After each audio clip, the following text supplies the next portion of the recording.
Hello students, welcome back to another video. तो आप लोग बीए फर्स्ट सेमेस्टर का एग्जाम दे चुके हैं और अब आप लोग आ चुके हैं बीए सेकेंड सेमेस्टर में। और हमने बीए सेकेंड सेमेस्टर के हर एक सब्जेक्ट की न्यू बैच 2026-27 की क्लास स्टार्ट कर चुके हैं। आज हम पढ़ने वाले हैं बीए सेकेंड सेमेस्टर के इंग्लिश लिटरेचर का यूनिट नंबर 1। इंग्लिश लिटरेचर का जो न्यू सिलेबस है ऑल यूनिवर्सिटी के लिए न्यू बैच 2026-27 का, उसकी वीडियो हमने अपलोड कर दी है। तो आप सिलेबस जरूर देखिएगा कि आपको कितने यूनिट्स पढ़ने हैं, कौन कौन से टॉपिक पढ़ने हैं, क्योंकि जब आप सिलेबस देखेंगे तभी आप समझ पाएंगे कि आपको क्या क्या चीजें अपने इंग्लिश में पढ़नी है। और इंग्लिश के अलावा भी अदर सभी सब्जेक्ट की क्लासेस चलने लगी हैं, तो आप विजिट करके जरूर देखिएगा। आप जो भी सब्जेक्ट पढ़ रहे हैं आपको इसकी वीडियो मिल जाएगी। BA second semester English literature के यूनिट नंबर 1 में आपको पढ़ना है फॉर्म्स ऑफ पोएट्री। फॉर्म्स मतलब होता है रूप, पोएट्री मतलब होता है कविता।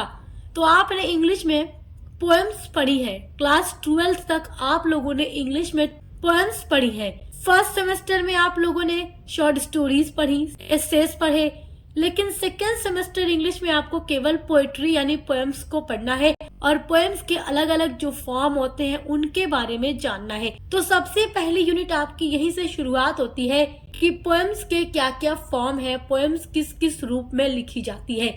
तो देखिए, यूनिट नंबर 1 में आपको 8 फॉर्म्स पढ़ना है पोएट्री की, जिसमें पहला है द सोनेट, जिसको हिंदी में कहते हैं 14 पंक्तियों का संगीत। सेकेंड है द इलेजी, जिसको हिंदी में कहते हैं शोक गीत, यानी ऐसी पोएम जिसमें शोक होता है, सैडनेस होती है, उदासी होती है। आपकी जो तीसरी फॉर्म दी गई है पोएट्री की वो है द ओड, जिसको छोटा गीत या संबोधन गीत कहते हैं। देखिए, यहाँ पर अभी आपको समझ नहीं आ रहा होगा कि ये क्या चीजें हैं, लेकिन जब मैं अभी आपको पूरा टॉपिक पढ़ाऊंगी तो आप इजीली चीजों को समझ जाएंगे।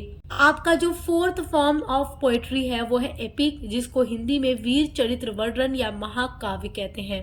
पांचवा है द बैलेड, जिसको हिंदी में विरहा कहते हैं। छठा है द लिरिक, जिसको हिंदी में गायन के रूप में कविता कहते हैं। सातवां है द ड्रामेटिक मोनोलॉग, जिसको नाटकीय भाषण कहते हैं। आठवां है द एलिगोरी, जिसको प्रतीक कथा या रूपक कथा कहते हैं। तो ये सारे फॉर्म्स ऑफ पोएट्री आपको पढ़ना है। चलिए सीक्वेंस में बारी बारी सभी के बारे में पढ़ते हैं, क्योंकि यहाँ से क्वेश्चंस एग्जाम में जरूर पूछे जाते हैं। तो सबसे पहली फॉर्म्स ऑफ पोएट्री है द सोनेट। चलिए इसको पहले समझते हैं। अब आप लोगों के मन में ये सवाल आ रहा होगा कि सोनेट होता क्या है, क्योंकि अभी आप लोग फर्स्ट टाइम इसको सुन रहे होंगे। वैसे बहुत सारे बच्चे ऐसे भी होंगे जो पहली बार नहीं सुन रहे होंगे। तो देखिए, सोनेट का मतलब होता है एक पोएम, एक ऐसी पोएम जिसमें केवल 14 लाइन होती है।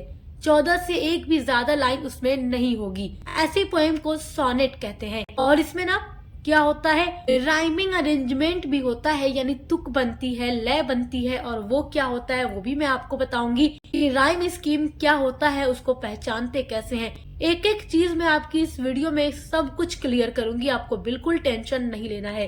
देखिए, सोनेट 2 तरह की होती है। सबसे पहले मैं आपको ये बताऊंगी, Italian sonnet and English sonnet. तो सबके बारे में डिस्कशन करेंगे। चलिए शुरू करते हैं। The sonnet is a kind of lyric poetry.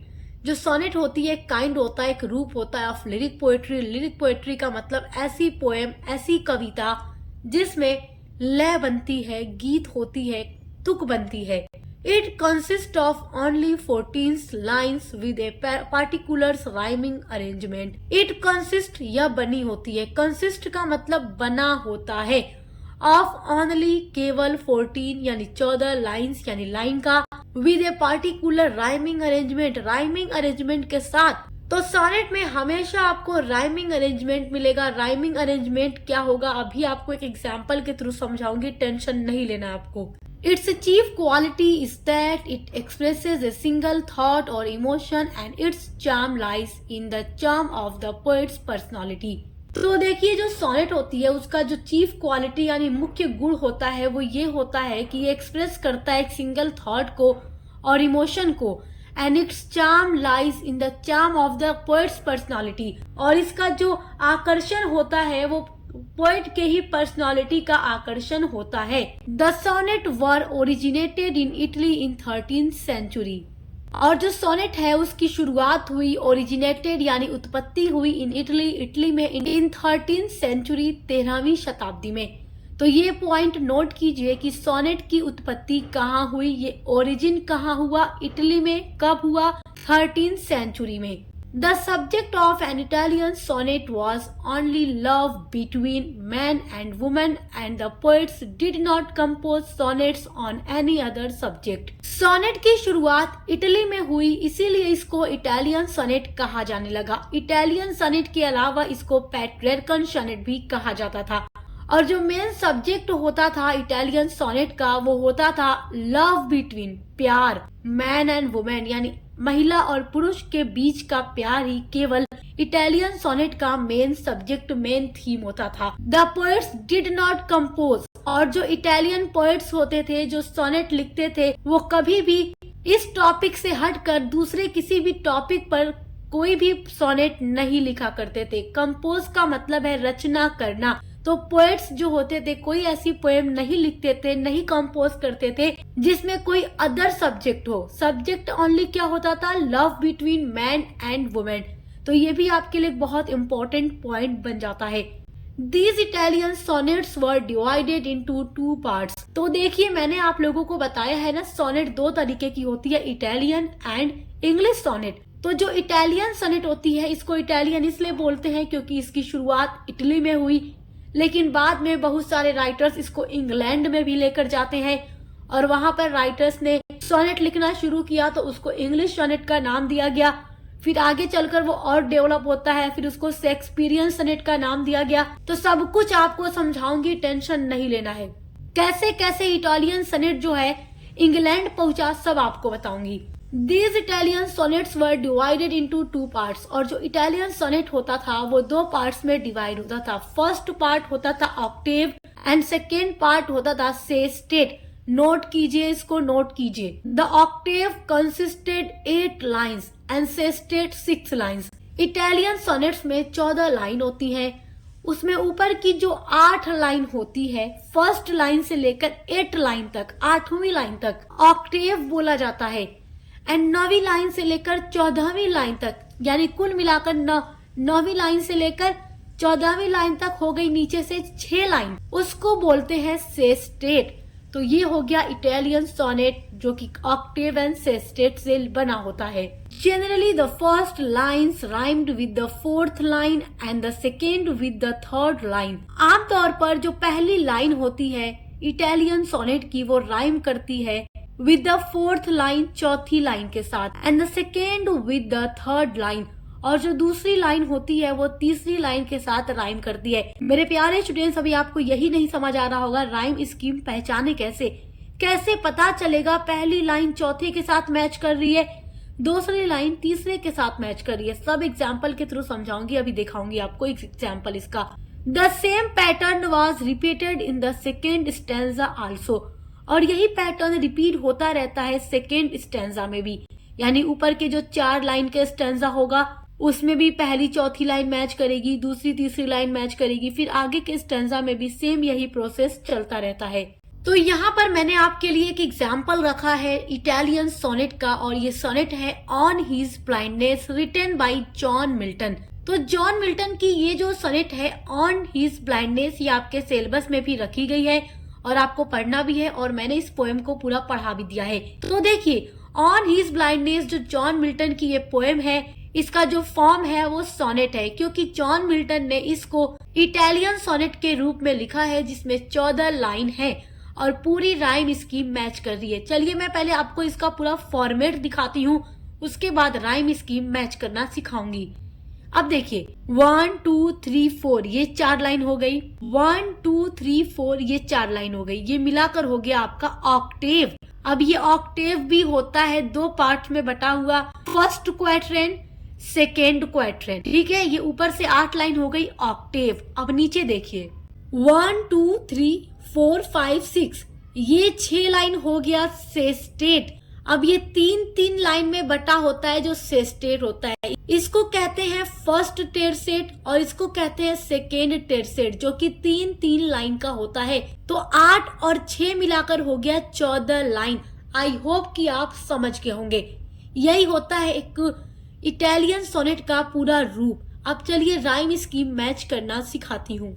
Rhyme scheme को समझने के लिए आपको एक बार पोएम रीड करना होगा। रीड कीजिए। When I consider how my light is spend Erase of my days in this dark world and wide, and that one talent which is there to hide, lodged with me useless, though my soul more bent. अब rhyme इसकी match कीजिए. Light is spent, my soul more bent.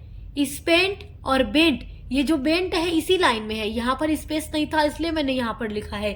तो देखिए पहली line की rhyme इसकी match कर रही है चौथी लाइन के साथ, और दूसरी लाइन है world and wide to hide, तो वाइड एंड हाइड मैच कर रहा है दूसरी और तीसरी लाइन.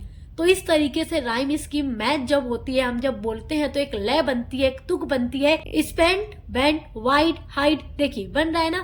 तो ये हो गया ए, ये हो गया बी, फिर बी और फिर ए. अब आप सोचेंगे ये ए बी बी ए कैसे हुआ, तो ऊपर की लाइन को ए मान लिया, उसके बाद इसको बी मान लिया, फिर ये वाली मैच कर रही है दूसरी वाली ही लाइन में तो इसको भी बी मान लेंगे, यानी सेम सेम है. और नीचे की चौथी लाइन पहली लाइन में मैच कर रही है तो ये इसको ए माना तो इसको भी ए मानेंगे. तो जो एक इटालियन सोनेट होती है उसकी rhyme scheme A B B A होती है. अब इसमें देखिए, to serve therewith my maker and present my true account lest he returning chide. अब मैच कीजिए, पहली लाइन चौथी लाइन प्रेजेंट प्रिवेंट मैच कर रहा है, राइम स्कीम बन रही है पहली और चौथी लाइन की.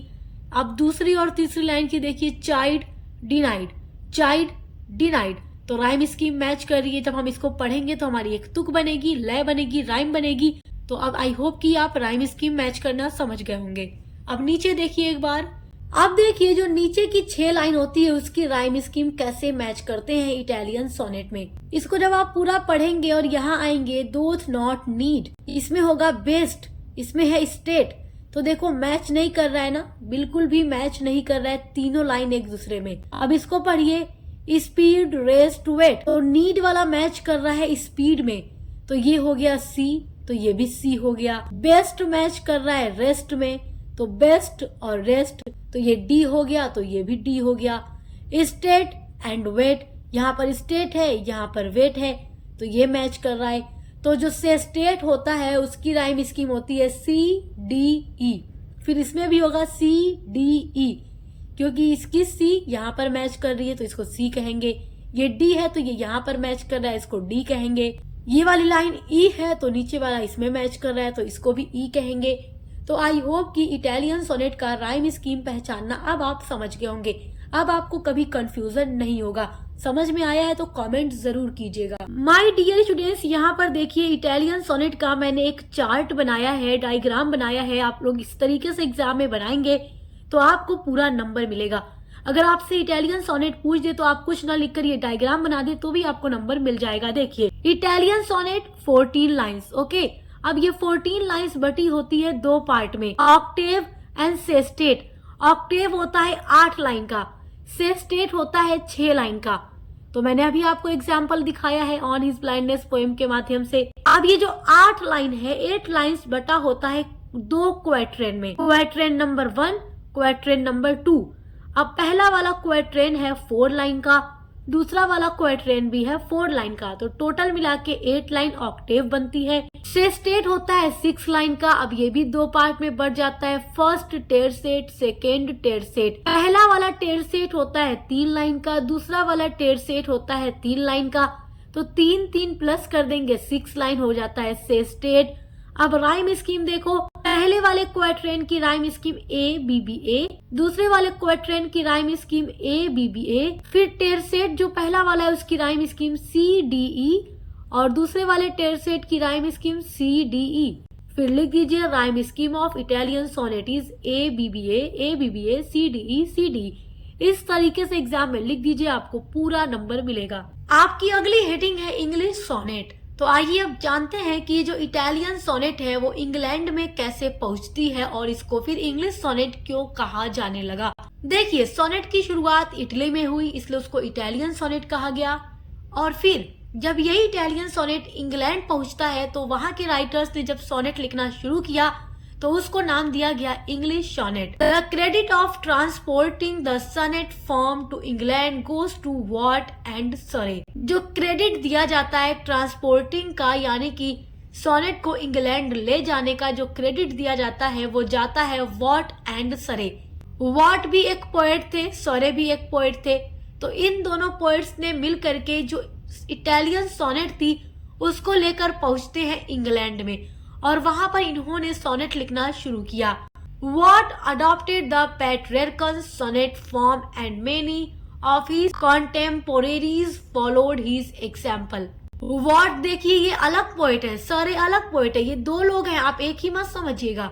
तो देखिए जब वॉट ने इंग्लैंड में सोनेट लिखना शुरू किया तो उन्होंने पेट्रार्कन सोनेट को ही अडॉप्ट किया।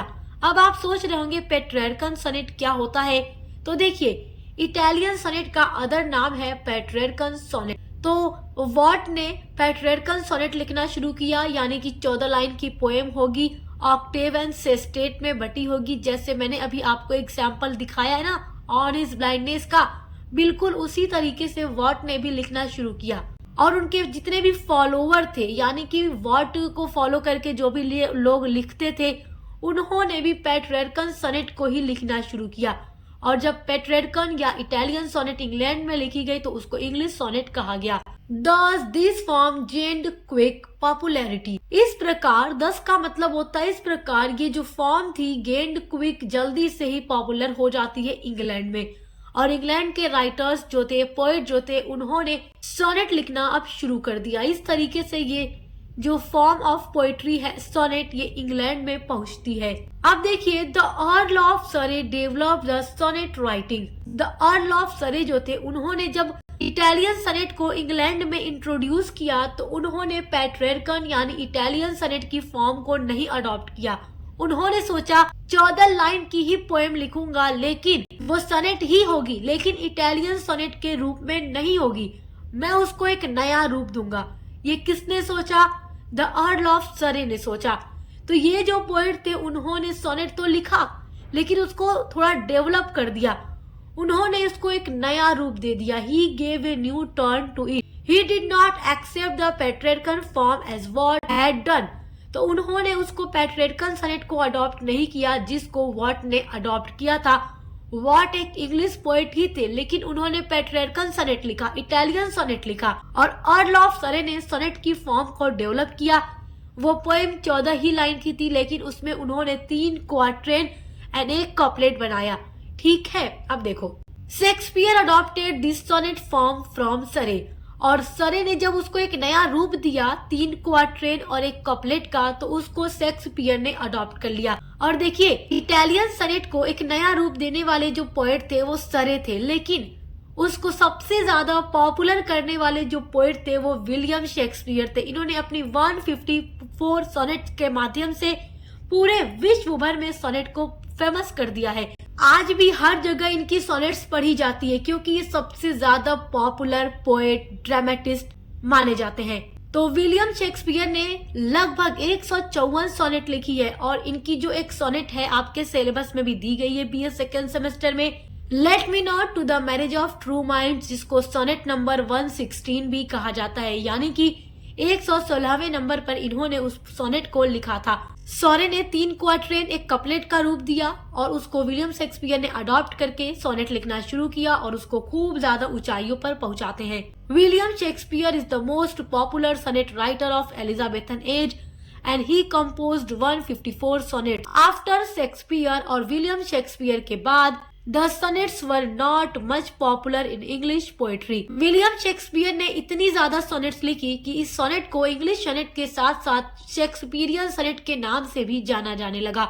और इनके बाद इंग्लैंड में इंग्लिश पोएट्री में सोनेट उतनी ज्यादा पॉपुलर नहीं रही, क्योंकि इन्होंने अपने टाइम में इतनी ज्यादा सोनेट लिखी थी कि इनके टाइम में सोनेट काफी ज्यादा पॉपुलर हो गई थी। अब आगे देखिए, John Milton composed a number of beautiful sonnets and his subjects are varied। देखिए जॉन मिल्टन जो थे ये भी एक इंग्लिश राइटर ही थे, इंग्लैंड में ही ये पैदा हुए थे, लेकिन इन्होंने शेक्सपियरियन सोनेट को अडॉप्ट नहीं किया, इंग्लिश सोनेट को अडॉप्ट नहीं किया। इन्होंने जब सोनेट को कंपोज किया यानी सोनेट को जब लिखा तो इटालियन सोनेट के फॉर्म में लिखा। आपके सिलेबस में जो पोएम दी गई है ऑन हिज ब्लाइंडनेस, जिसके राइटर जॉन मिल्टन है, जिसका एग्जाम्पल मैंने अभी आपको एक इटालियन सोनेट के लिए दिया था, वो सोनेट जॉन मिल्टन ने ही लिखी है। तो इन्होंने अडॉप्ट किया, he adopted Italian form of sonnet. ये इटालियन फॉर्म को अडॉप्ट करते हैं। Milton adopted the classical technique. Classical technique का मतलब इन्होंने अपनी सनेट को ऑक्टेव एंड सेस्टेट में बांटा, ना कि 3 क्वार्टेन और 1 कपलेट में। और विलियम शेक्सपियर का आपको जितना भी सोनेट मिलेगा वो 3 क्वार्टेन और 1 कपलेट में बटा हुआ मिलेगा, जिसका एग्जाम्पल मैं अभी आप लोगों को दिखाने वाली हूँ। His sonnets have octave and sestet, but William Shakespeare had invented a sonnet pattern from those of the classical ones. लेकिन विलियम शेक्सपियर ने एक सोनेट को नया पैटर्न दिया। He did not divide his sonnets into octave and sestet. उन्होंने अपनी किसी भी सोनेट को ऑक्टेव और सेस्टेड में डिवाइड नहीं किया। रेदर देयर, और इसके बजाय there are 3 stanza of 4 lines each. इनके सोनेट में आपको 3 स्टैंजा मिलता है 4-4 लाइन का। तो तीनों स्टैंजा 4-4 लाइन का होता है एंड ए राइमिंग कपलेट, और एक 2 लाइन का नीचे कपलेट होता है एट द एंड में, पोएम की एंड में। All the 3 stanza are different in rhyming, और इनके हर स्टैंजा की राइम स्कीम अलग अलग होती है। But the pattern is the same, लेकिन पैटर्न बिल्कुल सेम होता है। The first line rhymes with the third line, और इनके हर स्टैंजा की जो राइम स्कीम होती है उसमें पहली लाइन राइम करती है तीसरी लाइन के साथ and the second with the fourth line, और इनके स्टैंजा की दूसरी लाइन चौथी लाइन के साथ मैच करती है। In the couplet the poet presents the conclusion of what he has said earlier, और कपलेट में ये पोएट दिखाते हैं पूरा कंक्लूजन कि उन्होंने क्या कुछ कहा है अपनी पोएम के अंदर। आप लोगों को इसका एक एग्जाम्पल देकर समझाऊंगी। जैसे आप लोगों ने पढ़ा है let me not to the marriage of true minds written by William Shakespeare. आपके सिलेबस में ये पोएम दी गई है जो कि एक सोनेट है, और उसमें नीचे उन्होंने एक कपलेट डाला है 2 लाइन का राइमिंग कपलेट है, जिसमें पोएट विलियम शेक्सपियर दावा करते हैं कि उन्होंने अपनी इस सोनेट में ऊपर जितनी भी लाइंस में सच्चे प्यार के बारे में बात की है, अगर उसमें से एक भी बात गलत होगी तो ये अपने आप को पोएट कहना छोड़ देंगे और लिखना छोड़ देंगे, क्योंकि इन्होंने इस पोएम के अंदर केवल सच्चे प्यार की बात की है कि सच्चा प्यार वाकई में होता कैसा है। तो बहुत अच्छी पोएम है, आप लोग पढ़िएगा जरूर, आपको हमारे चैनल पर वो मिल जाएगी। तो चलिए अब मैं आपको इंग्लिश सोनेट यानी कि शेक्सपियरियन सोनेट का पूरा रूप दिखाने वाली हूँ। देखिए मैंने आपको बताया कि इसमें 4-4 लाइन के 3 स्टैंजा होते हैं। तो देखिए 1 2 3 4 4 लाइन का एक स्टैंजा, 1 2 3 4 4 लाइन का एक स्टैंजा। यहाँ पर जो नीचे लिखा हुआ है इसी चौथी लाइन का है, यहाँ पर स्पेस नहीं था इसलिए मैंने नीचे इसको लिखा है। तो ये 4 लाइन का दूसरा स्टैंजा हो गया। अब तीसरा स्टैंजा देखिए 1 2 3 4। तो यहाँ चिक्स जो लिखा हुआ है पहली लाइन का ही है, स्पेस नहीं था इसलिए नीचे लिखा है, तो आप कंफ्यूज मत होइएगा। तो 1 लाइन 2 लाइन 3 लाइन 4 लाइन का ये तीसरा स्टैंजा, कुल मिलाकर हो गई 12 लाइन। अब देखिए नीचे ये 2 लाइन है जिसको कपलेट कहते हैं, ये भी राइमिंग कपलेट है। अब चलिए आप पूरा पैटर्न तो जान गए कि इंग्लिश यानी शेक्सपियरियन सोनेट का पूरा रूप कैसा होता है। अब चलिए राइम स्कीम को मैच करते हैं। इस पोएम को पढ़ना मत भूलिएगा क्योंकि पोएम बहुत अच्छी है, मैंने पढ़ा दिया है। पहली लाइन को पढ़िए, let me not to the marriage of true minds admit impediments, love is not love which alters when it alteration finds or bend with the remover to remove. पहली लाइन को तीसरी लाइन के साथ match करता हुआ आप देखेंगे, true minds finds, minds finds. दूसरी लाइन को चौथी लाइन के साथ लव रिमूव, लव रिमूव। तो ये क्या है, ले बन रही है। दूसरा स्टैंजा देखिए, O no it is an ever fixed mark that looks on tempest and is never shaken, it is the star to every wandering bark, mark bark. पहली लाइन तीसरी लाइन मार्क बार्क, दूसरी line never shaken, height be taken, shaken taken. दूसरी line चौथी line ले बन रही है। Rhyme scheme देखिए, मैच कीजिए। आई होप कि आप समझ रहे होंगे। समझ आ रहा है तो कमेंट में लिखकर जरूर बताइएगा, ताकि हमें खुशी होती है कि हमने इतनी मेहनत की आपके लिए, तो आपको अपना हर एक टॉपिक अच्छे से समझ में आ गया। तीसरा स्टैंजा देखिए, love not times fool though rosy lips and cheek within his bending sickle's compass come, love alters not with his brief hours and weeks. तो चिक्स एंड वीक्स पहली लाइन, तीसरी लाइन चिक्स एंड वीक्स। उसके बाद इसमें चौथी line है, but bears it out even to the edge of dooms. तो come डोम, यहाँ पर क्या है, तुक बन रही है, ले बन रही है, राइम स्कीम मैच हो रही है। अब नीचे का कपलेट देखिए, If this be error and upon me proved, I never write, nor no man ever loved. तो proved loved यहाँ पर ले बन रही है, राइम इसकी मैच हो रही है। आई होप कि आप Shakespearean sonnet and Italian sonnet का पूरा राइम इसकी मैच करना समझ गए होंगे। तो आप कोई भी इटालियन सोनेट पढ़े या कोई भी इंग्लिश सोनेट पढ़े, आपको बिल्कुल राइम स्कीम ऐसे ही मिलाना होगा, आपको बिल्कुल ऐसी ही राइम स्कीम वहां पर मिलेगी। यहाँ पर देखिए मैंने इंग्लिश सोनेट के लिए भी आपके लिए एक डायग्राम बनाया है, अगर आप एग्जाम में ऐसे बना देंगे तो आपको पूरा नंबर मिलेगा। इंग्लिश सोनेट या शेक्सपियरियन सोनेट हेडिंग डालकर आप नीचे लिखिएगा एरो डालकर 14 लाइंस। उसके बाद उस 14 लाइंस को आप पूरे 4 पार्ट में डिवाइड कर दीजिएगा। नंबर 1 क्वेट्रेन, नंबर 2 क्वेट्रेन, नंबर 3 क्वेट्रेन और नंबर 4 कपलेट, COUPLET कपलेट। पहला क्वेट्रेन 4 लाइन का, दूसरा क्वेट्रेन 4 लाइन का, तीसरा क्वेट्रेन 4 लाइन का और फिर कपलेट 2 लाइन का। इसकी राइम स्कीम होगी ABAB, इसकी राइम स्कीम होगी CD इसकी राइम स्कीम होगी EF और इसकी होगी GG। क्योंकि देखो मैंने अभी आपको बताया ना, पहली लाइन तीसरे के साथ मैच कर रही है, दूसरी वाली चौथी के साथ, फिर राइम स्कीम इसमें भी वैसे ही मैच कर रही है, इसमें भी वैसे ही मैच कर रही है और इसमें दोनों सेम है तो GG होगा। सो आई होप कि आप सोनेट को बहुत अच्छे से समझ गए होंगे। सो माय डियर स्टूडेंट्स, आज की वीडियो में हमने 10 सोनेट को पूरा बहुत अच्छे से समझ लिया और उम्मीद करती हूँ आप भी बहुत अच्छे से समझ गए होंगे।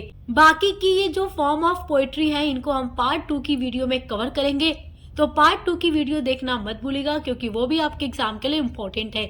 और ऐसे ही हम आपकी हर एक यूनिट पर लगातार वीडियोस अपलोड कर रहे हैं हर एक सब्जेक्ट के लिए, तो विजिट करके जरूर देखिएगा। कोई भी सब्जेक्ट आप पढ़ते हो सभी की क्लासेस आपको सक्सेस मास्टर पॉइंट पर जरूर मिलेंगी क्योंकि ये BA के लिए बेस्ट चैनल है। तो सब्सक्राइब करना मत भूलिएगा। मिलते हैं अगली वीडियो के साथ।